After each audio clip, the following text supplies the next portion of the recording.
नमस्कार मित्रांनो, स्वागत आहे तुमचं आताच्या ब्रेकिंग न्यूजमध्ये। मित्रांनो, विधानसभा निवडणुकीमध्ये महायुतीला लाडक्या बहिणींमुळे प्रचंड यश मिळालं।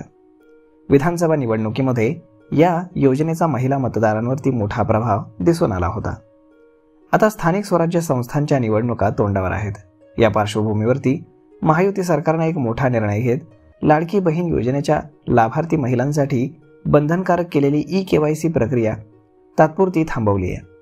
यामुळे लाडक्या बहिणींना मोठा दिलासा मिळाला आहे। तसेच या योजनेचा ऑक्टोबर महिन्याचा हप्ता पुढच्या आठवड्यात दिला जाणार असल्याची माहिती सध्या मिळते। या योजनेअंतर्गत लाभार्थी महिलांच्या बँक खात्यामध्ये दर महिन्याला 1500 रुपये जमा केले जातात। या योजनेचा लाभ घेणाऱ्या महिलांना ई-केवायसी प्रक्रिया अनिवार्य करण्यात आली होती। या माध्यमातून लाभार्थ्यांसह तिचा पती अथवा वडिलांची वार्षिक उत्पन्नाची पडताळणी केली जाते। या योजनेचा लाभ घेण्यासाठी लाभार्थी महिलेच्या कुटुंबाचं वार्षिक उत्पन्न 2.5 लाखांपेक्षा जास्त नसावं अशी अट आहे। यानुसार उत्पन्नाची पडताळणी करण्यासाठी ई-केवायसी प्रक्रिया पूर्ण करण्याचं आवाहन करण्यात आलं होतं। मागच्या महिन्यापासून ही प्रक्रिया सुरू आहे। दरम्यान सरकारने ही प्रक्रिया तुर्तास थांबवली असल्याची माहिती मिळते। या उत्पन्नाच्या पडताळणीतून लाखो महिला या अपात्र ठरण्याची शक्यता आहे।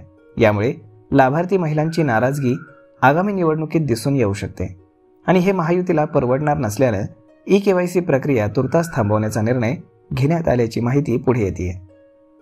दरम्यान या निर्णयाबाबत अधिकृत काहीही सध्या सांगण्यात आलेलं नाहीये। तर मग मित्रांनो, अशा पद्धतीनं महिलांना ई-केवायसी प्रक्रिया करताना अनेक अडचणी जाणवलेल्या आहेत। लाडकी बहीण योजनेचं संकेतस्थळ हे खुलं होत नसल्याच्याही तक्रारी येत आहेत। तसेच ही प्रक्रिया करताना बरेच एरर देखील येत आहेत।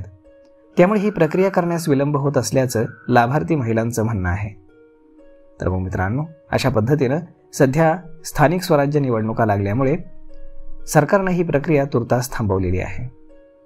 तर मग मित्रांनो, तात्पुरता का होईना हा महिलांसाठी दिलासाच म्हणावा लागेल। तर मग मित्रांनो, हा व्हिडिओ, ही माहिती तुम्हाला कशी वाटली हे तुम्ही आम्हाला कमेंट करून नक्कीच सांगा। आणि जर आवडली असेल तर आपल्या जवळच्या मित्रमंडळींसोबत देखील हा व्हिडिओ तुम्ही शेअर करायला विसरू नका। धन्यवाद।